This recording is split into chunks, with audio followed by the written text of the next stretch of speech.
쟁하고 애들 날올 거야. 호주수석 국민의힘 대변인하고요. 이기인 개혁진당 사무총장 나오셨습니다. 네, 안녕하세요. 어서 오십시오. 네. 어서 오십시오. 자, 지금 두 분이 뭔가 이 샤프하고 스마트하니까 여쭤보겠습니다. 제가 아침에 깜짝 놀란 뉴스인데 트럼프 정부가 삼성전자 지분을 인수를 검토하겠다. 이렇게 지금 로이터에 1시간 반쯤 전에 뉴스가 속보로 나왔거든요. 삼성전자 주식 지금 사야 됩니까 말아야 됩니까? 샤프하다 그래가지고 툭 들어네. 아니, 정무적 평가를 여쭤보신 줄 알았는데 주식을 살까 말까로 들어가는 거니까 네. 어려운데. 아니 근데 요즘 뭐 노홍법이다 해가지고 네. 국내에서는 너무 기업하기 어려운 여건이 계속해서 조성되고 있고 네. 또 관세 때문에 중간 여건도 힘들어지고 또 미국 가서는 뭐 지분 인수한다고는 하지만 칩스법으로 보조금을 계속해서 지원한다라고 하는 거잖아요. 제가 삼성 일가라면 미국 가서 그냥 기업하고 싶을 것 같습니다. 네, 우리 도저히 우리나라에서는 기업하기 힘들 것 같아요. 아, 이재용 회장이 어저께 이제 저 이재명 대통령하고 네. 뭐 옆에 간담회도 하고 옆에 쫙 붙어 있었잖아요. 워싱턴에 동행하는 기업인하고 그렇죠. 경제 단체장들을 대통령이 와 호락이 불면 뭐 잽싸게 가야 되는 모양이죠. 아무튼 예. 그래가지고 용산 대통령실에서 모임을 가졌더라고요. 네. 근데 이제 이재명 대통령이 여기 앉았다면 바로 오른쪽 자리에 이재용 회장 앉아가지고 서로 이렇게 가깝게 뭔가 이렇게 네. 얘기를 주고받는 장면도 포착이 됐어요. 아니 정들겠더라고요. 아. 그래서 취임한지 지금 두 달 만에 몇 번을 그 만나는지 모르겠어요. 네. 필요할 때는 병풍으로 이렇게 세워놓고서 네. 또 미국 통상협상할 때는 막 가서 막 하게 하고 마다 그래놓고. 병풍. 그러니까 실제로 법안과 정책은 다 기업들 못 살게 하고 기업들 괴롭히는 것들만 이제 계속 해나가는데 저는 그 아까 물어보신 거에 답하자면 네. 아무리 트럼프와 이재명이 괴롭혀도 네. 저는 삼성은 계속 잘 될 거라고 봅니다. 네. 우리나라도 잘 될 거라고 보고요. 네. 구군이 들어왔다. 첫째 제가 볼 때. 그리고 둘째 인적 자원이 너무나 우수하다. 아, 우리나라. 예. 그러니까 뭐 어떤 그 산업도 이쪽이 좀 막히는 것 같으면은 또 새로운 것들이 또 이제 세계 1등으로 올라가고 또 그 문화예술 이제 완전히 이제 장악하고 이러지 않습니까? 그것은 사람의 그 인적 자원의 우수성은 어떻게 대체되거나 변경될 수 있는 게 아니거든요. 근데 세계가 이미 한국을 너무나 주목하고 있고 좋아하고 있고 우리나라 사람은 너무나 우수하고 그렇기 때문에 아무리 우리가 좀 어려움들을 겪더라도 결국은 계속해서 우상향할 것이다. 저는 그렇게 보고 저 같으면 돈이 있다면 사겠습니다. 아, 예. 지금 아침에 주식 움직이는 거 보니까요. 오늘 이제 그 AI가 거품이 많다. 그래서 그동안 이제 AI 수혜주라서 오른 것들이 너무 많이 올랐다. 뭐 이런 회의론 퍼지면서 주식 좀 내리다가 삼성전자만 450원인가까지 아까 올랐었거든요. 네. 지금 낙폭이 좀 떨어져 갖고 어제보다 100원 올라서 0.14% 오른 상태거든요. 어제 종가보다는. 그러니까 일단 시장에서는 요거는 삼성전자한테 호재다. 이렇게 받아들이고 있는 것 같아요. 네. 네. 저걸 이제 아마 시장도 네. 이게 도대체 무슨 의미일까? 네. 러트닉 장관이 저거를 이제 검토하고 있다라고 말을 했다는 일부 외신 보도가 있는 지금 이런 상황인데 그렇죠. 이 상황에 대해서 주식시장은 어떻게 받아들이고 있는지 예. 제가 봤을 때는 아직 분석과 관망을 하고 있는 느낌이 맞아요. 들기는 하는데요. 예. 그런데 지금 이 한 분이 이런 댓글을 다셨어요. 닉네임이 세금 싫어 이건데 세금 싫어. 예, 세금 싫어. 삼성은 미국에 지분 빨리 넘겨주고 본사도 미국으로 이전하기 바란다. 아. 그리고 거기서 훨훨 날아다녀라. 다시는 거지 같은 좌익 국민, 거지 같은 좌익 직원, 거지 같은 정치인들하고 마주칠 일 없게 만들어라. 아. 그러니까 이재용 회장 입장에서 본다면 예. 지난 10년 가까이 얼마나 생고생을 했어요. 맞아요. 네. 맞아요. 근데 안 떠나는 이유가 있겠죠. 그리고 네. 저는 떠나면 안 된다고 생각하는데 물론이죠. 예, 한국이 중심이 되고 있기 때문에 그래요. 전 진짜로 그렇게 생각하거든요. 네. 이게 이렇게 뜨고 있는 라이징하고 있는 이 스타인데 여기가 원래 고향인데 여기를 버리고 딴 데 간다? 그건 이제 되게 어리석은 선택인 거고 여기서 해야 되는 거고 삼성은 뭐 갤럭시가 좀 안 되는 것 같으면 또 반도체가 되고 반도체가 안 되는 것 같으면 또 갤럭시가 되고 뭐 이러지 않습니까? AI가 엊그저께 어제 기사인가 보니까 LG의 AI가 세계 뭐 5위 뭐 이렇게 했다는 거예요. 우리가 AI 산업이 너무나 그 뒤처진다는 걱정이 많았는데 네. 이게 진짜 똑똑한 거예요, 우리나라 사람들이. 그리고 굉장히 빠르게 적응하고. 그래서 네. 저는 잘 될 거라고 봅니다. 근데 이게 이재명 대통령이 트럼프하고 이제 회담을 곧 앞두고 있잖아요. 네. 그때 이제 이재명 대통령한테 나 그 주식 살려 그래. 우리가 그것도 사는 것도 생존으로 사는 것도 아니에요. 네, 어차피 네. 미국 정부가 네. 미국 내에서 생산하는 반도체 기업한테 네. 또 자동차 기업한테 보조금 주기로 했잖아요. 네. 그래서 47억 뭐 몇천만 달러인데 요 돈 주기로 해놓고 그 보조금만큼 이제 주식을 가져가겠다는 네. 얘기잖아요. 어떻게 보면은 사실 조삼 못 하고 저는 약간 술수를 부린다라고 생각을 하는데. 그러니까 47억 달러면은 이제 우리 돈으로 약 6조 원쯤 되는데 네. 지금 삼전 시총이 네. 한 420조 가까이 되거든요. 예. 근데 그 중에 6조 원이면 몇 퍼센트? 아까 계산하면 하셨잖아요. 1.5%. 1.5%. 예. 그러면은 아마 삼전 1.5% 가지면은 상당한 발언권이 있는 주주로 그렇죠. 대접을 받을 수 있는데 예. 이제 이때 저희 독자들은 그런 의견들이 있어요. 뭐냐면 야 노란봉투법 맞습니다. 그거 함부로 이제 못할 것이다. 네. 이재명 정권이 네. 그리고 뭐 그 각종 뭐 중대재해처벌법 이런 그렇죠. 것도 이게 좀 이거 함부로 칼 휘두르지 못하는 거 아니냐. 네. 뭐 그래서 반긴다. 뭐 네. 그런 의견도 있습니다만. 예, 그러니까 삼성전자 입장에서는 미국 정부가 주주로 들어온다면은 글로벌한 신용도라든가 뭐 평판이나 이런 건 올라가겠지만 어떻게 보면은 삼성전자의 독자적인 이를테면 의사 결정권하고 더 나아가서 한국은 또 기업을 정치가 굉장히 많이 간섭을 하고 있잖아요. 그러니까 한국 정부가 정치가 삼성전자에 관여할 수 있는 폭들을 굉장히 줄여버린단 말이죠. 네. 두 개가 같은 얘기잖아요. 음. 그럼 이게 정말 호재냐 악재냐 투자자로서는 약간 호재인 것 같고 정부 입장에서는 정부마다 사실은 삼성전자, 현대차 이런 데를 핸들링해서 뭔가 실적을 내려고 하는데 그렇게 동원되는 거를 그럼 가만히 놔두려고 할 것이냐 뭐 이런 여러 가지 이제 이슈들이 계속 나올 것 같아요. 이번에 한미 정상회담에서 트럼프 대통령이 네. 이재명 대통령한테 그런 얘기 할 수도 있지 않을까요? 아니, 그쵸. 그럼요. 반기업으로 가면 안 된다. 네. 기업들 네. 괴롭히지 말아라. 네. 기업들이 결국 이번 통상협상도 기업들이 사실 타결한 거나 마찬가지인데 네. 한국의 기업들은 굉장히 중요한 파트너인데 저런 일이 벌어지고 있다. 문재인 정부 때 그런 걸 봤는데 또 똑같은 일이 벌어지고 있다. 이재명 대통령한테 어떤 그 경고의 메시지 그런 걸 얘기할 가능성 저는 있는 것 같아요. 트럼프 스타일은 그리고 양국 간에 이제 실무진에서 어떤 의제 같은 걸 딱 조율해 놓고 거기서 벗어나는 얘기는 잘 안 하잖아요. 근데 트럼프의 놀라운 특징 중에 하나는 의제에 없던 것을 네. 갑자기 훅 치고 들은다는 거. 근데 정상회담 하는 건 맞죠? 전 그게 아니, 되게 근본적인 이게 또 질문을. 노쇼 될까봐 걱정인 네. 게 또 어저께 그저께 벼랑 간에 그 영국과 다자회담해서 우크라이나 러시아 요거 지금 전쟁 해결하겠다고 막 급박하게 돌아가고 있잖아요.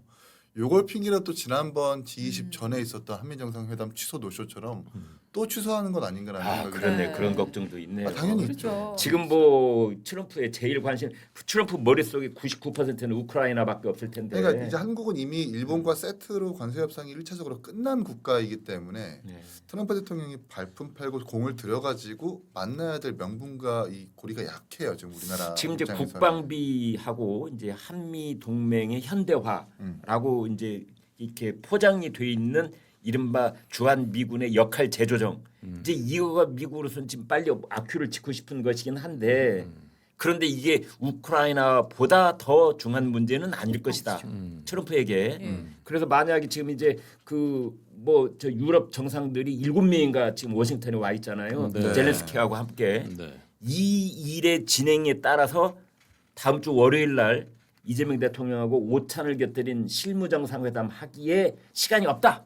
해버릴 수도 있다. 이런 걱정을 당연하죠. 해주시는, 네. 그 사진 공개됐잖아요. 트럼프 백악관 대통령 이거 트럼프가 혼자 앉아 있고 유럽 정상들이 이렇게 쭈루룩 강의 듣는 것처럼 어찌 보면 굴욕적인 모습이기도 하고 네. 어찌 보면 미국의 힘을 딱 보여주는 장면인데 지금 트럼프는 거기에 집중을 하고 있는 그렇죠. 시기라 네. 과연 지난번 한미 정상회담 노쇼처럼 또 마찬가지로 이번에도 노쇼가 이루어지는 건 아닐까라는 네. 우려가 당연히 있을 수 있는. 저는 사실은 이 북한의 신기를 건드리지 않기 위해서 한국 정부가 노력은 많이 하고 있는 것 같아요. 이를테면은 강경화 전 외교부 주민대사. 장관을 주민대사로 내보내는 것도 사실은 안에서는 굉장히 강경한 그런 자주파들을 앉히면서 그 자주파 계열 중에서는 가장 색채가 약한 사람이잖아요. 그죠? 트럼프 어떻게 보면 대통령 가장 무능력하면서 가장 색채가 약하다 이런 평가가 받는 트럼프 대통령이 사람인데. 좋아한다고 네. 네. 마담 네. 미니스터라고 마담 미니스터. 부른다고 그렇죠. 그러는데. 그러니까 이제 일종의 이제 코드도 맞추고 저 이재명 정부가 뭐 전체 흐름을 그 어기지는 않지만 그 안에서는 가장 색채가 약한 사람을 앉히면서 뭔가 맞춰내려고 하고 있는데 그 마음을 받아줄지 요거는 진짜 아직도 잘 모르겠네요. 만나야 그러니까 이 만나는 거잖아요. 강경화 네. 주민대사가 이제 그 아시아 소사이어티 회장 출신으로 미국과의 네트워킹이 잘 네. 돼 있는 사람이기도 하고 또 기본적으로 이 소통 능력이 잘 되는 사람이기 때문에 또 이 트럼프 대통령의 여러 인적 부분들과 이렇게 네트워킹이 잘 돼 있는 사람으로 평가를 받는 사람이라고 하더라고요. 네, 아마 이런 걸 고려해가지고 주민대사로 앉힌 것 같은데, 맞습니다. 네. 근데 트럼프 대통령한테 이게 거시적으로 봤을 때 이게 과연 이게 중한가? 그러니까 강경화 누구지? 지금 그게 중요한 게 아니야 이러면서. 그렇죠. 네. 이렇게 네. 중요한 때 미국과의 관계가 이렇게 중요하고 해결해야 될 때가 네. 이 정도로 많았었던 때가 있었나요 우리나라가? 네. 역사적으로 가장 그런 걱정하네요. 때인데 네. 강경화 장관은 뭐 이미지는 어떤지 모르겠지만 하여간 문재인 정부의 인사 중에서 가장 뭐 보여주기식 인사로 등용이 됐었던 사람인데 실제 장관으로서의 업무 능력에 대해서는 뭐 제 기억엔 낙제점이거든요. 네. 굉장히 외교 능력은 없는 걸로 음. 실제 실무를 해본 적이 없다는 게 통역이 이제 전부 네. 경력의 네. 전부니까 그것이 이제 검증이 됐는데 지금 같은 때 주미대사로 그분을 보낸다는 거는 저는 좀 납득이 가지 않은 인사. 그분은 네. 원래 아나운서를 하려고 했던 분이고 그다음 나중에 이제 영어를 잘한다 그래서 통역 거기에 또 이제 특화된 그런 일을 해왔던 사람인데 참 사람 운명이라는 게 그러다가 장관도 하고 주미 대사도 하고 그런데 능력을 어느 정도 발휘할 수 있을지 네. 강경화 지금 그 주미 대사 내정자의 능력은 튀지 않는다는 것 그다음에 그렇죠. 네. 예, 정권의 그 입맛대로 잘 움직여준다는 것. 네. 뭐 그런 점은 또 뭐 사줄 만한 능력이 아닌가 싶기도 하고 그래요. 네. 그 지금 아침에도 또 여러 속보들이 쏟아지고 있는데 또 김여정이 며칠 전에도 이제 그저께였나요? 개꿈 얘기했었잖아요. 허망한 개꿈. 네. 그또 얘기했어요. 20일 조선중앙통신 여기에서 저 김정은 국무위원장의 대외 정책 구상을 전달을 하면서 김여정이 이제 얘기를 했는데 확실히 이재명 정권이 들어앉은 후 조한 관계 개선을 위해 무언가 달라진다는 것을 생색내려고 안간힘을 쓰는 진지한 노력을 대뜸할 수 있다. 그러나 리재명. 네, 이재명 아무리 악취 풍기는 대결 본심을 평화의 꽃보자기로 감싼다고 해도 자루 속의 송곳은 감출 수가 이야. 없다. 근데 제가 김여정 씨에 대해서 항상 뭐 부정적으로 생각했지만 네. 정확하게 맞는 말씀을 하신 것 같아요. 악취 풍기는 대결 본심을 평화의 그러니까 꽃보자기로. 생색낸다는 것에 안간힘을 다한다, 노력하고 있다. 그러니까 예. 그게 지금 포인트 아닙니까? 그렇죠. 진짜 평화를 위해서 혹은 네. 뭐 적대심을 내려놓겠다라는 그 본성이 아니라 그 안에 지금 다른 뜻을 가지고 있다. 네. 라는 그 이재명 대통령의 본질을 평가한 것 같은데 네. 좀 상당히 좀 우리가 남과 북이 갈라져 있고 다른 주체여도 잘 평가했다는 생각도 드네요. 그리고 한편으로. 보수랑 우리나라의 그 저 진보 진영도 다 비교를 했어요. 결론을 말한다면 보수의 간판을 달든 민주의 감투를 쓰든 우리 공화국에 대한 한국의 대결 야망은 추호도 없이 대물림하여 왔다. 이재명은 이러한 역사의 흐름을 바꿔놓을 위인이 아니다. 네. 그러니까 저는 이렇게 봅니다. 그러니까 지금 이재명 정권이 북한의 반응과는 무관하게 네. 우리가 그냥 선제적으로 네. 앞장서서 우리가 실천할 수 있는 것들을 적대적 행위를 중지해 나가고 뭐 한미 훈련도 뭐 축소해 나가고 뭐 이런 식으로 쭉 하겠다는 거거든요. 네네. 이게 이른바 문재인 정권 때 우리가 지겹게 봐온 짝사랑 외교 비슷한 거거든요. 네. 그게 이제 짝사랑이 심하면 스토킹 외교가 되는 건데 이런 문재인 정권이든 이재명 정권이든 스토킹을 하든 말든 뭐 저는 관심이 없습니다만 다만 이게 진전이 되다 보면 국제적으로 왕따가 돼 버립니다. 가령 그때 문재인 정부 때도 우리가 봤지만 문재인 대통령은 전 세계 돌아다니면서 김정은의 비핵화 의지가 확실하다. 이게 뭐 자기가 보증이라도 서는 사람처럼 이렇게 얘기를 하고 다녔는데 그러면서 문재인 정권이 외교적으로 완전 왕따 고립이 됐던 맞습니다. 거거든요. 이재명 정권도 이게 계속되면 이제 결과는 뻔합니다. 저 사람은 실태 파악을 못 하고 있는 사람이네. 이렇게 돼버리면 누가 진지한 대화를 하려고 그러겠어요.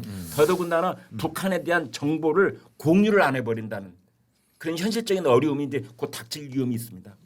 이번 김여정의 평가가 조금 특이한 것은 항상 진영 속의 대통령이 이런 식으로 유화적인 스탠스를 취했지만 다른 평가를 하고 있다라는 거예요. 문재인 대통령도 유화적인 스탠스를 내보였지만 거기에 화답했었던 정권이 바로 북한 정권이었는데 같은 민주 진영에서 이렇게 적대감을 내려놓겠다라는 메시지를 냈는데도 이렇게 오히려 또 반적대감을 더 드러냈다라는 그렇죠. 것은 이건 좀 특이점이 온 지점이다. 네. 우리가 어떻게 해석해야 될 거냐는 생각이 드네요. 그 용어의 핵심은 여기 있잖아요. 이재명 대통령이 작은 실천이 조약돌처럼 쌓이면 상호 신뢰가 회복된다 이 말을 거론을 하면서 그 구상에 대하여 평한다면 마디마디 조항조항이 망상이고 개꿈이라고 할 것이다. 라고 얘기를 한 거죠. 아이고. 조항조항이 망상이고 개꿈이다. 그런데 이거에 대해서 화를 내기는커녕 방금 전에 또 대통령실에서 반응이 나왔어요. 아, 네, 뭐라고 얘기했냐면 정부는 적대와 대결의 시대를 뒤로하고 한반도 평화 공정과 공동 성장의 새 시대를 반드시 열어나갈 것입니다. 이재명 정부의 한반도 평화를 위한 선제적 조치들은 일방의 이익이나 누구를 의식한 행보가 아니라 남과 북 모두의 안정과 평화를 위한 것입니다. 네. 왜 이렇게 하죠, 근데? 그죠? 네. 거의 지금 부드러운 말로 스토킹 선배가 지금 좀 아까 이게 지금 9회를 넘어 스토킹 된다라고 하셨는데 그 지금 요건 내가 잘할게 막 이런 그 얘기잖아요. 광복절 경축식에서 네. 얘기했었던 9.19 군사합의의 완전 복원 네. 그 내용을 우리가 뜯어봐야 될 필요가 있다고 보는데 9.19 군사합의의 합의 파기 주체가 바로 북한이었었고 그 파기 내용을 보면 해안가에 있는 방사포라든지 포를 뭐 1,000회 이상 스스로 열어가지고 이 합의를 북한에서 깼다는 것이 주요 핵심 이 원인이거든요. 네.